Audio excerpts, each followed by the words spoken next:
നമസ്കാരം.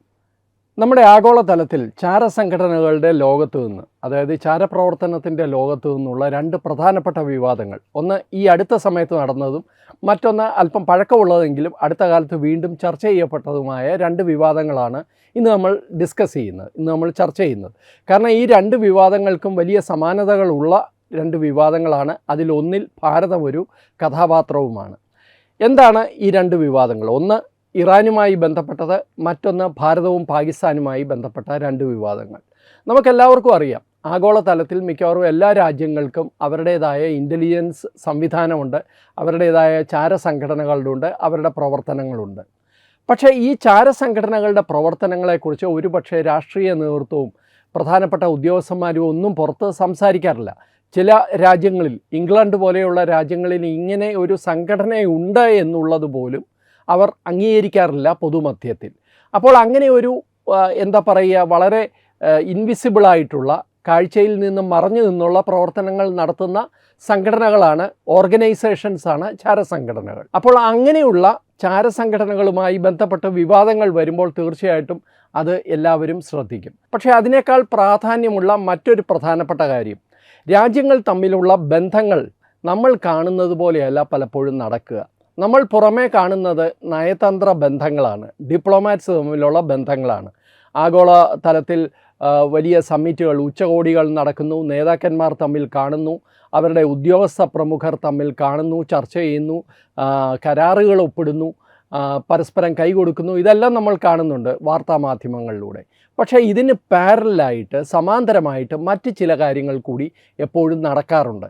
അതൊരു പക്ഷേ ഇത് നേരത്തെ നമ്മൾ കാഴ്ചയിൽ കാണുന്ന സംഭവങ്ങൾക്ക് ഘടകവിരുദ്ധമാവാനും പലപ്പോഴും സാധ്യതയുണ്ട്.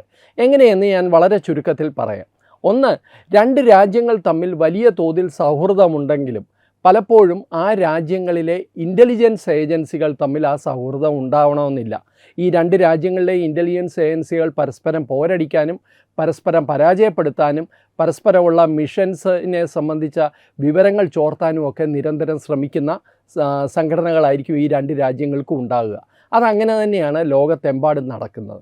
അതുപോലെ തന്നെ രണ്ട് രാജ്യങ്ങൾ ബദ്ധവൈരികളാണെന്നിരിക്കട്ടെ, അത് സംബന്ധിച്ച് ഒരു സംശയവും ആ രണ്ട് രാജ്യങ്ങളിലെയും ജനങ്ങൾക്കോ പൊളിറ്റിക്കൽ ലീഡർഷിപ്പിനോ ഇല്ല എന്നും ഇരിക്കട്ടെ.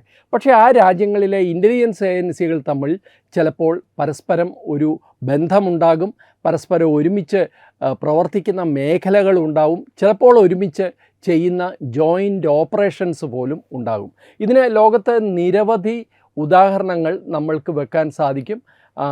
അത് മറ്റൊരു വിഷയമായതുകൊണ്ട് ഞാൻ അതിലേക്ക് കടക്കുന്നില്ല.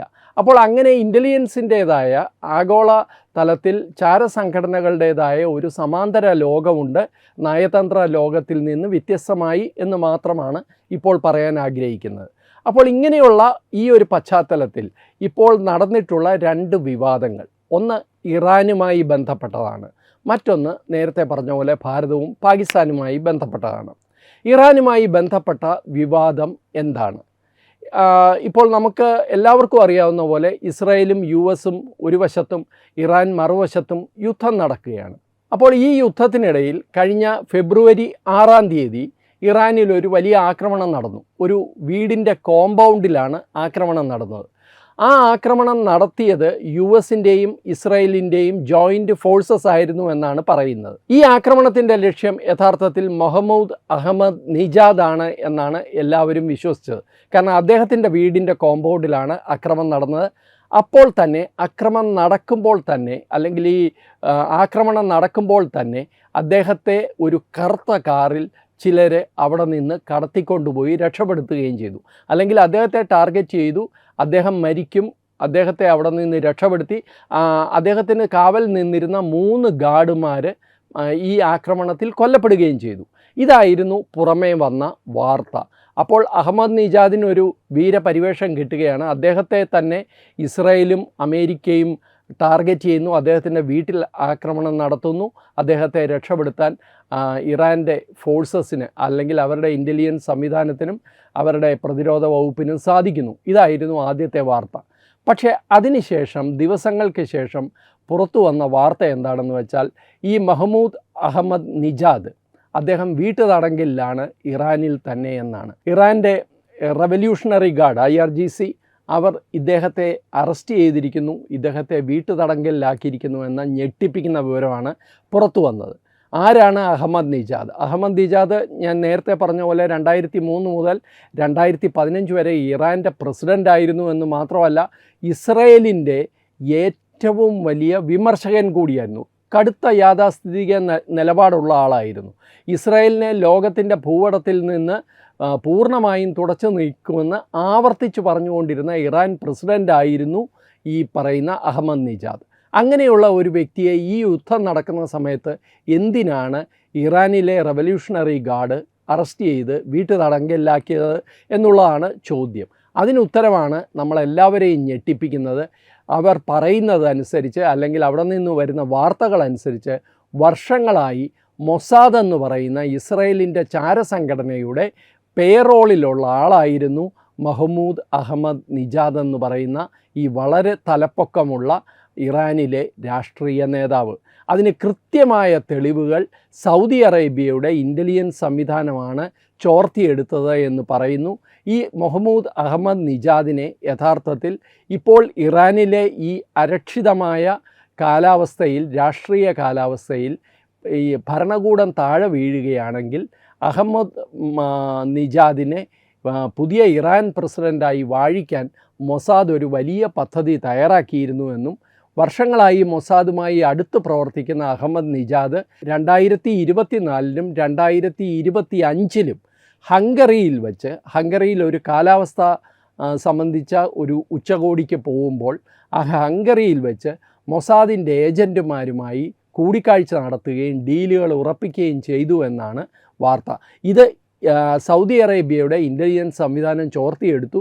ആ സൗദി അറേബ്യയുടെ ഇൻ്റലിജൻസ് സംവിധാനം ഇത് ഇറാൻ്റെ ഇൻ്റലിജൻസിന് കൈമാറി എന്നാണ് പറയുന്നത്. യഥാർത്ഥത്തിൽ സൗദി അറേബ്യയിൽ ഇറാൻ ആക്രമണം നടത്തിക്കൊണ്ടിരിക്കുകയാണ് എന്ന് ഓർക്കണം.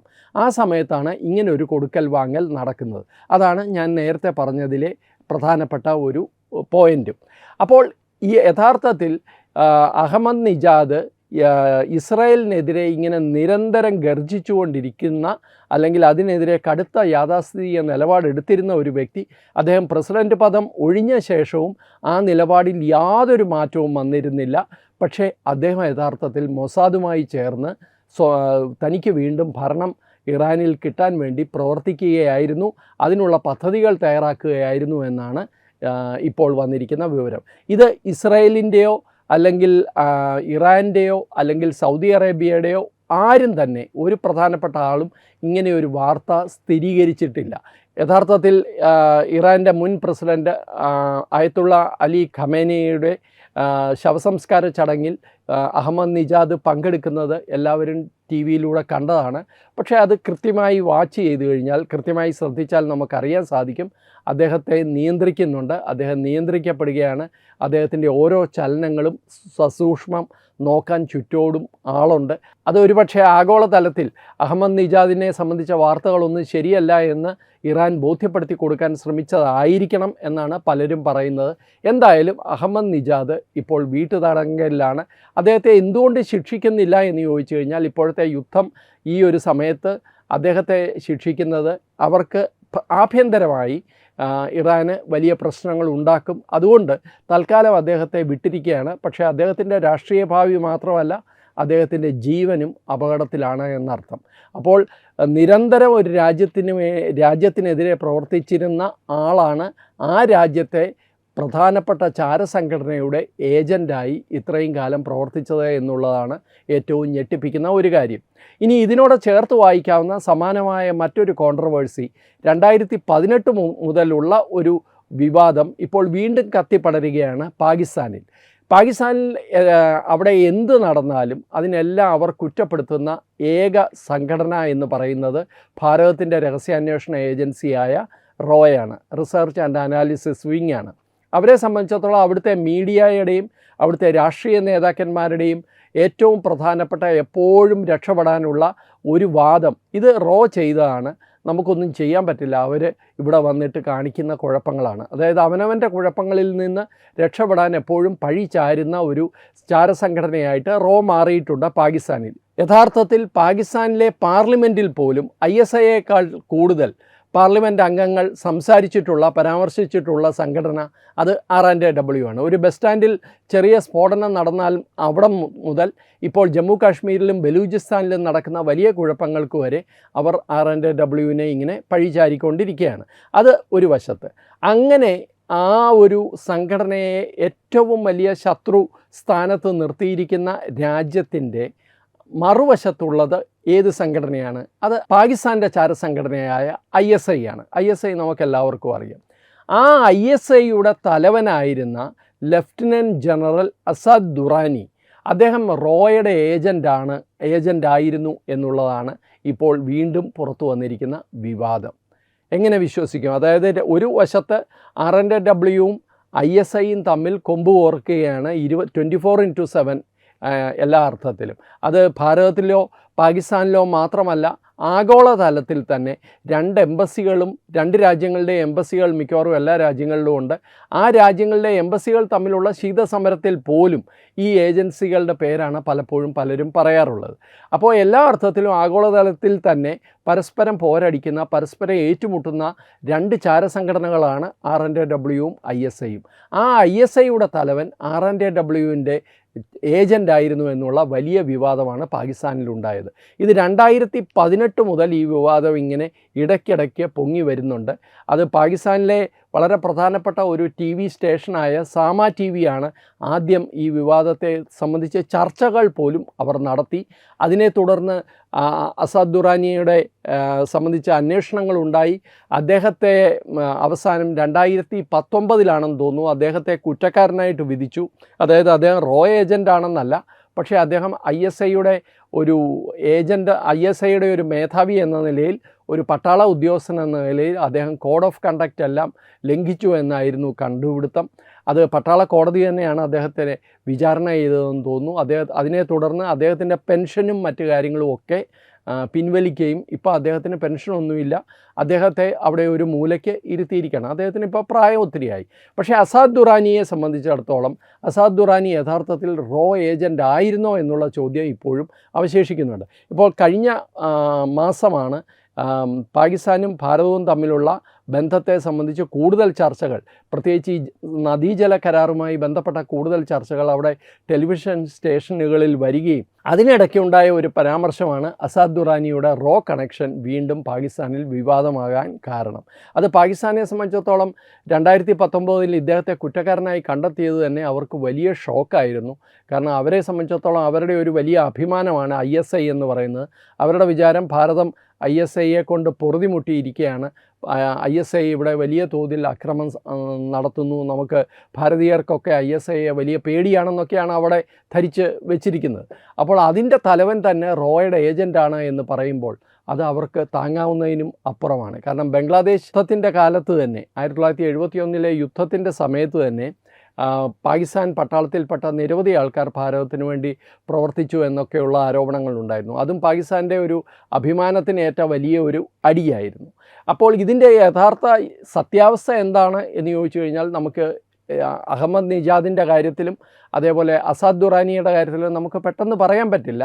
പക്ഷേ സാധ്യതകൾ ഉണ്ട് എന്ന് തന്നെയാണ് ഞാൻ വിശ്വസിക്കുന്നത്. അസാദ് ദുറാനി മാത്രമല്ല, പാകിസ്ഥാൻ്റെ എസ്റ്റാബ്ലിഷ്മെൻറ്റിനുള്ളിൽ അവരുടെ ഒരു രാഷ്ട്രീയ സൈനിക നേതൃത്വത്തിനുള്ളിൽ തന്നെ ഭാരതത്തിന് തീർച്ചയായിട്ടും വിവരങ്ങൾ ലഭിക്കാനുള്ള സംവിധാനം ഉണ്ട് എന്ന് തന്നെയാണ് ഞാൻ വിശ്വസിക്കുന്നത്. തിരിച്ച് പാകിസ്ഥാൻ ISIക്ക് ഇവിടെ അങ്ങനെ ഒരു സംവിധാനം ഉണ്ടോ എന്ന് ചോദിച്ചു കഴിഞ്ഞാൽ അവർക്ക് എന്തായാലും തലപ്പത്തുള്ള ആരെയും പിടിക്കാൻ സാധിച്ചിട്ടില്ല. അതുകൊണ്ട് തന്നെയാണ് അവർ വളരെ ഡെസ്പറേറ്റായിട്ട് ഇവിടെ ബോംബ് സ്ഫോടനങ്ങളും ഇവിടെ അക്രമങ്ങളും ഇവിടെ അത്തരത്തിലുള്ള അസ്ഥിരതയും ഉണ്ടാക്കാൻ ശ്രമിക്കുന്നത്. അതുകൊണ്ട് തന്നെയാണ് ഞാൻ കഴിഞ്ഞ RP തോട്ട്സിൽ പറഞ്ഞതും ISI നേതൃത്വത്തിൽ ഭാരതത്തിൽ വലിയ ആക്രമണങ്ങൾ ഉണ്ടാകാൻ സാധ്യതയുണ്ട്, ലഷ്കർ-ഇ തോയ്ബയുടെയൊക്കെ. കാരണം അവരെ സംബന്ധിച്ചിടത്തോളം ഭാരതത്തെ അസ്ഥിരപ്പെടുത്തുക എന്നല്ലാതെ അതിനപ്പുറം നമ്മളുടെ എസ്റ്റാബ്ലിഷ്മെൻറ്റിനുള്ളിൽ കയറി എന്തെങ്കിലും അട്ടിമറി നടത്താനുള്ള കെൽപ്പ് തൽക്കാലം ISIക്കില്ല. അതൊക്കെ ഉണ്ടായിരുന്ന ഒരു കാലം ഉണ്ടായിരുന്നു. ഈ അസാദ് ദുറാനിയെ സംബന്ധിച്ച് തന്നെ പറയാം, അദ്ദേഹവുമായി ബന്ധപ്പെട്ട വിവാദത്തിൽ മറുവശത്ത് നിൽക്കുന്നത് AS ദൂളത്ത് എന്ന് പറയുന്ന ഭാരതത്തിൻ്റെ റോയുടെ ചീഫായിരുന്ന ഒരാളാണ്. ഇവർ രണ്ടുപേരും കൂടെ ചേർന്ന് ബുക്ക് എഴുതി. അസാദ് ദുറാനിയെ അവിടെ വലിയ തോതിൽ ശിക്ഷിച്ചു ഈ ബുക്കിനെ തുടർന്ന്. പക്ഷേ AS ദുലത്ത് ഇപ്പോഴും വിവാദ പ്രസ്താവനകളുമായി ദില്ലിയിലെ അധികാര കേന്ദ്രങ്ങൾക്ക് ചുറ്റും കറങ്ങുന്നുണ്ട്. അദ്ദേഹമാണ് രാഹുൽ ഗാന്ധിയോടൊപ്പം മറ്റേ പദയാത്രയിലൊക്കെ പങ്കെടുത്തത്. എപ്പോഴും അദ്ദേഹം സമാധാനം വേണം, നമ്മൾ വേറൊന്നും ചെയ്യരുത് എന്ന് പറയുന്ന ആളാണ്. അദ്ദേഹത്തെക്കുറിച്ച് വേറൊരു വലിയ വിവാദം ISIയുടെ ഒരു മേധാവിയുടെ മകൻ്റെ വിസ പോലും ശരിയാക്കി കൊടുത്തത് AS ദുലത്താണെന്നാണ്. എന്ന് മാത്രമല്ല അഫ്സൽ ഗുരുവിനെ തൂക്കിക്കൊന്നത് വലിയ നിരാശാജനകമാണ് എന്ന് പരസ്യ പ്രസ്താവന നടത്തിയ ആളാണ് ഈ AS ദുലത്ത് എന്ന് പറയുന്ന റോയുടെ ചീഫ്. നമ്മുടെ ഇന്ത്യയിലും ഉണ്ട് ഇതുപോലെയുള്ള ആൾക്കാർ.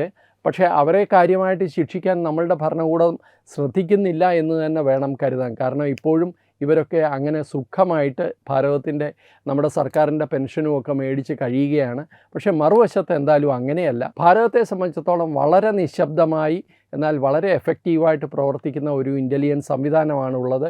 വലിയ ശബ്ദവും ബഹളവും ഒന്നുമില്ലെങ്കിലും വളരെ കാര്യക്ഷമമായി പ്രവർത്തിക്കുകയും ലക്ഷ്യത്തിലെത്തുകയും ചെയ്യുന്ന ഏജൻസി തന്നെയാണ് ഭാരതത്തിനുള്ളത്.